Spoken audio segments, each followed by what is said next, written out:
السلام عليكم. النادي الاهلي بيتعادل مع نادي الجونه 1-1. بصراحه انا مش زعلان لان انت ما عملتش حاجه النهارده تخليك تكسب من اول التشكيل لكل حاجه. نادي الجونه بصراحه لعيبته النهارده قتلت وكانوا يستحقوا النقطه اللي هم خدوها. اخش معاك في التشكيل الكارثي من وجهه نظري، اللي هو الواحد ما بقاش فاهم مستر كولر بيفكر ازاي. بدات يعني انت بجمله الفرح بتاع الروتيشن اللي انت بتعمله. طب ما بالمره كنت تدي مصطفى شوبير. بدا بالشناوي، ياسر ابراهيم، مرامي ربيعه، يا نهار اسود. خالد عبد الفتاح شمال مكان علي معلول، هاني ناحيه اليمين زي ما هو، ندفيد كوكا، الحمد لله على السلامه يا كريم، ندفيد كوكا، قفشه، الشحات، طاهر، موديست. رقم واحد، انا مش عارف كهربا ده ثالث ماتش على التوالي بعيد عن التشكيل ليه، ولا اساسي ولا احتياطي ليه مش عارف، مع ان كهربا مش مصاب. كان تقريبا صن داونز هناك، صن داونز هناك، وبعدها مش شايفين كهربا من ساعتها، مش عارفين ايه السبب لحد دلوقتي. فزي ما بقول لك، طب ما انت بجمله الفرح الروتيشن اللي انت عامله، طب ما تدي مصطفى شوبير. يعني كلنا باستثناء الغلطه اللي الشناوي عملها في اول دقيقه دي، لكن ما تدي مصطفى يا عم بجمله. تاني حاجه ياسر ورامي، يعني ياسر ورامي الاثنين انت النهارده اكتشفنا ان ده خط دفاع ما نتعشمش في اي بطوله بالمنظر ده. يعني محمد عبد المنعم نتفق نختلف عليه، انا اختلفنا عليه بسبب تصرفاته وغروره، انما باستثناء كده فهو لعيب جامد لا غنى عنه. فهو عبد المنعم جنبه اي حد. النهارده انت حبيت تجرب يا عم، ادي معتز محمد ولا ادي اي حد تاني، انما رامي وياسر جنب بعض ما ينفعش. المصيبه بقى الاكبر وهي في خالد عبد الفتاح، مش في خالد عبد الفتاح ذات نفسه. طب ما خالد ما تديله مكان هاني.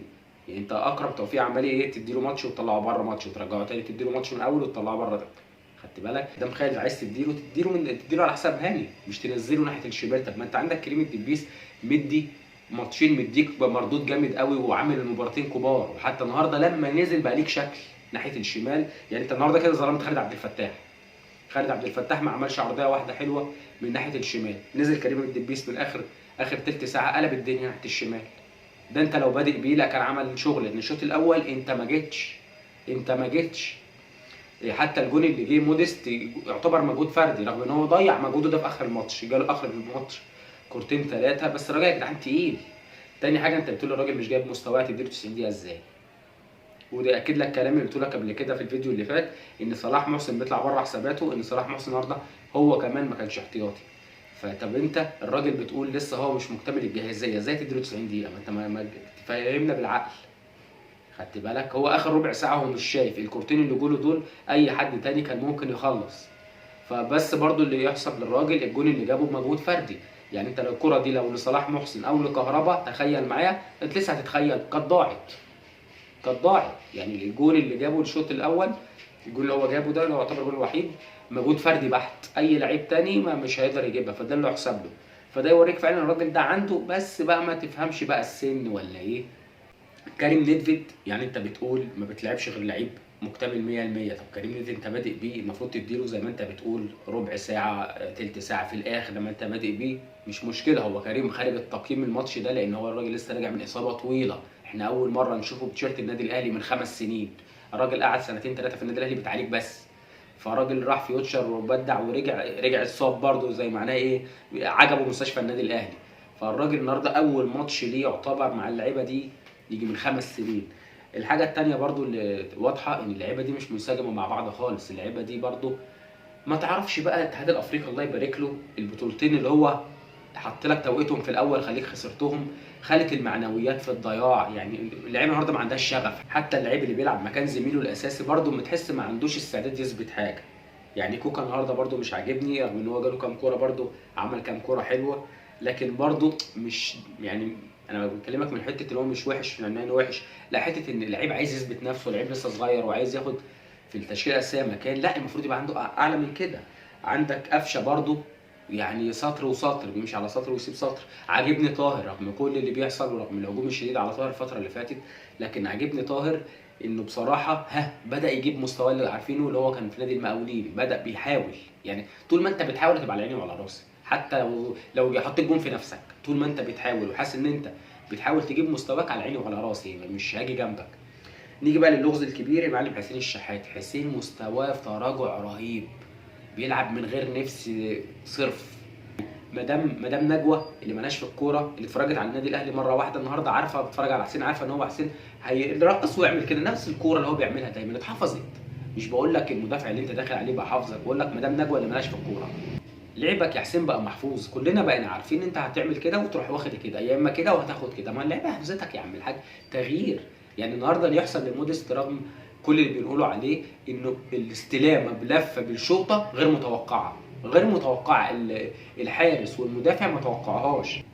فده اللعيب الكبير اللي دايما يبقى فيه تنوع في ادائه، مش يبقى محفوظ كده. انت خلاص الحركه بتاعتك وقفت بقى، ما فيش حسين الشحات. التغييرات بقت عملت الشوط الثاني، ديانج نزل برضه، فضل يحاول برضه ديانج بعيد كل البعد عن مستواه. امام عاشور بقى فيه حته فوزدوك زياده كده، امام بقى لازم نرقص في كره في ال 18 يا عم، شوط تيجي في ايده تيجي في رجله وتخش اي حاجه، انما رقصت ثلاثه عايز ترقص الرابع والخامس يا امام. كريم فؤاد بصراحه انا بقى نفسي نكسب عشان كريم فؤاد. كريم وقعدوا مع اكرم توفيق عجبني بصراحه، الاثنين بقوا تحس ان هم حميه واحده، لعيبه بتنزل انا نازل اكسب. فكان نفسي بصراحه ان نكسب نجيب جون الفوز ونكسب بسبب كريم فؤاد. لكن ده في المجمل من المباريات بقى بدايه ايه؟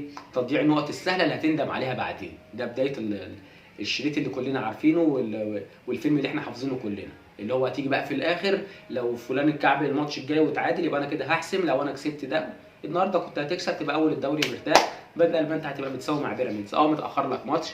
بس برضه يعني ماتش النهارده برضه الجونه مع احترامنا ليه واحترامنا للكابتن علاء عبد العال مش الفرقه اللي يا راجل ده صبري رحيل كان عامل شغل ناحيه الشمال.